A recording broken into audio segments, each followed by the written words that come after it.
This channel does not promote any violent, harmful, or illegal activities. All content provided by this channel is meant for an educational purpose only. মালদাতে আরো একবার খুনের ঘটনা ঘটলো।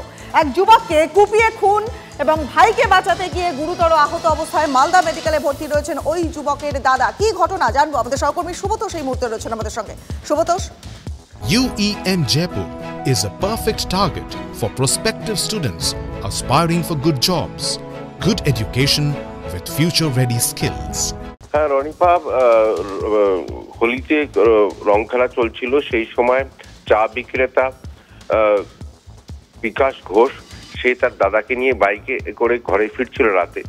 সেই সময় অভিযোগ যে মনোজ ঘোষ তার পথ আটকায় এবং তাকে রং দিতে চায়, তাকে কটূক্তি করে ইত্যাদি। দুজনের মধ্যে বচসা শুরু হয়ে যায়, হাতাহাতি হয়ে যায়। এর মধ্যেই দুই তরফেই বাড়িতে গিয়ে হাসুয়া নিয়ে চলে আসে এবং নিয়ে এসে দুজনের মধ্যে রীতিমতো সংঘর্ষ শুরু হয়ে যায়।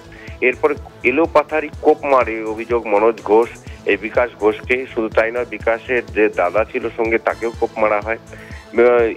ঘটনাস্থলে মৃত্যু হয় বিকাশের। আশঙ্কাজনক অবস্থায় তার দাদা এখনো পর্যন্ত মালদা মেডিকেল কলেজ হাসপাতালে ভর্তি। অন্যদিকে কিছুটা হলেও আহত হয়েছে এই মনোজ ঘোষও। মনোজ ঘোষকে পুলিশ গ্রেপ্তার করেছে এবং পুলিশ হেফাজতে তারও চিকিৎসা চলছে মালদা মেডিকেল কলেজ হাসপাতালে। বেশ বেশ সুব্রতোষ, তুমি আমাদের সঙ্গে থাকো। কি হয়েছিল ওখানে তো আমি ছিলাম না, আমি নিজের বাড়িতে ছিলাম, আমার বাড়ি মঙ্গলবাড়ি নলডুবি। কিন্তু আমি ফোনে শুনতে পেলাম যেরকম ভাইদের সঙ্গে মারামারি হয়েছে, যে ওই যে বিকাশ ঘোষ যে মারা গেল আমার ভাই, আর আমার আর এক দাদাকে আঘাত করেছে। দাদার মাথায় কোপ আছে, হাতে কোপ আছে, সেই দাদাও সিরিয়াস আছে খুব, আর হাতের রগ কাটা গেছে। ওইসব ভর্তি আছে এখানে দুজনে, একজন তো চলে গেল। কে মেরেছে? মনোজ ঘোষ। আমার ভাইরা গাড়ি মোটরসাইকেলে বাড়ি থেকে বেরিয়েছিল, ভাই আমার নেশা পান কিছু করে না, বাড়ি থেকে বেরিয়েছিল। এবার মনোজ ঘোষ মদ খেয়ে ভাইকে টোন কেটেছে, গালাগালি করেছে, ভাইয়ের সহ্য হয়নি। তখন এবার দুজনে মুখামুখি হয়েছে, তখন ওরা মনোজ ঘোষরা বাড়ি থেকে হাঁসুয়া লাঠি নিয়ে তখন আমার ভাইকে কুপিয়েছে।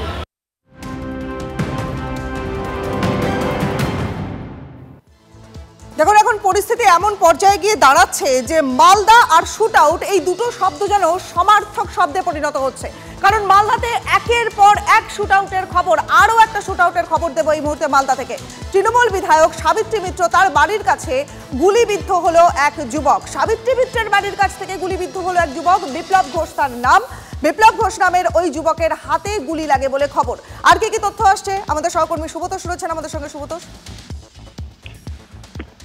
দেখো, পরপর 2 রাউন্ড গুলি চালানো হয়। সেখানে সাবিত্রী মিত্র বাড়ির কাছাকাছি সংলগ্ন এলাকা, সেখানে একটি ক্লাবের সামনে সেই ক্লাবের সদস্য এবং এলাকার কয়েকজন যুবকের মধ্যে সেই রং খেলার সময় কিন্তু দুপক্ষের মধ্যে বচসা হয়। তারপরে হঠাৎ করে হাতাহাতি এবং উত্তম মণ্ডল নামে একজন পিস্তল বার করে, সেখানে আগ্নেয়াস্ত্র বার করে গুলি চালিয়ে যায়। পরপর 2 রাউন্ড গুলি চালায় এবং সেখানে সেই গুলি ছুঁয়ে হাতে বেরিয়ে যায় এবং আহত হয়, হাতে গুলি লাগে বিপ্লব ঘোষের। এবং তারপর তাকে সেখানে সে লুটিয়ে পড়লে রক্তাক্ত অবস্থায় তাকে মালদা মেডিকেল কলেজ হাসপাতালে নিয়ে যায়। উত্তম মণ্ডল সহ তার সহযোগী আরো কয়েকজন, 3 থেকে 4 জন, তারা এখনো পর্যন্ত পলাতক। পুলিশ তাদেরকে গ্রেপ্তার করতে পারেনি। প্রশ্ন হচ্ছে যে এই এলাকায় কিন্তু পুলিশ মোতায়েন করা হয়েছে এবং এলাকার বাসিন্দারা রীতিমতো আতঙ্কিত যে কিভাবে আগ্নেয়াস্ত্র এলো, সে আগ্নেয়াস্ত্র দুম করে প্রকাশ্যে এভাবে লোকালয়েতে সে গুলি চালিয়ে দিল, এই প্রশ্নগুলো উঠছে। একেবারে শুধু সেই ঘটনা বারবার সামনে আসে, মালদাতে প্রকাশ্যে আগ্নেয়াস্ত্র আসে, প্রকাশ্যে গুলি চালানোর ঘটনা আসছে। পুলিশ প্রশাসনের কি ভূমিকা তা নিয়ে কিন্তু যথেষ্ট প্রশ্ন চিহ্নের মুখে পড়েছে। আপাতত অনেক ধন্যবাদ সুব্রতোষ, তোমাকে। নজর রাখুন।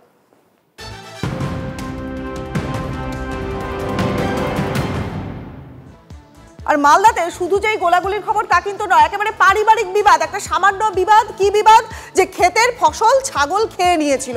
ঠিক এই বিবাদকে কেন্দ্র করে দুটো পরিবার, তাদের মধ্যে বিবাদের সূত্রপাত হয়।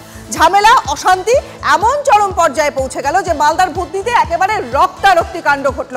এলো পাথারি কোপ মেরে দক্ষিণ চণ্ডীপুর পঞ্চায়েতের সচিবকে খুন করে দেওয়া হলো। অভিযোগ যে পঞ্চায়েত সচিবের কুতুতো ভাই ফেকান মণ্ডল তার বিরুদ্ধে রয়েছে। পঞ্চায়েতের সচিব কমল মণ্ডল তাকে হাসুয়া দিয়ে এলো পাথারি কোপ। ঘটনাস্থলে মৃত্যু হলো কমলের। ছাড় পাননি এই পঞ্চায়েত সচিব, তার স্ত্রীও। কলকাতার হাসপাতালে তাকে রেফার করা হয়েছে। দুই পরিবারের এই সংঘর্ষে আহত হয়েছেন আরো 6 জন। ঘটনার তদন্ত শুরু করেছে এবার পুলিশ। যে কমলের পরিবারই 5 জন মানে গুরুতর আহত হয়েছিল, তার মধ্যে কমল স্পট ডেথ করে গেছে। তাদের কয়েক বছর ধরেই তাদের একটা জমি সংক্রান্ত বিষয় নিয়ে ওদের বিভিন্ন রকমের মারপিটের ঘটনা ঘটেছিল আগে। কাদের সঙ্গে? কমল এবং ফেকন মণ্ডলের সঙ্গে। এটা কারা?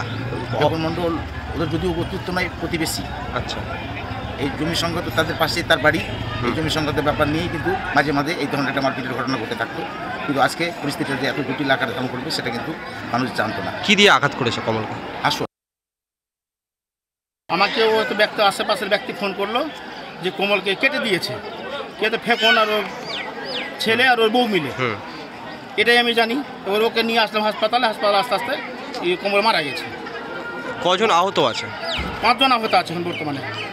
কমল কি ওনার বউ ময়ূরী মণ্ডল আশঙ্কাজনক।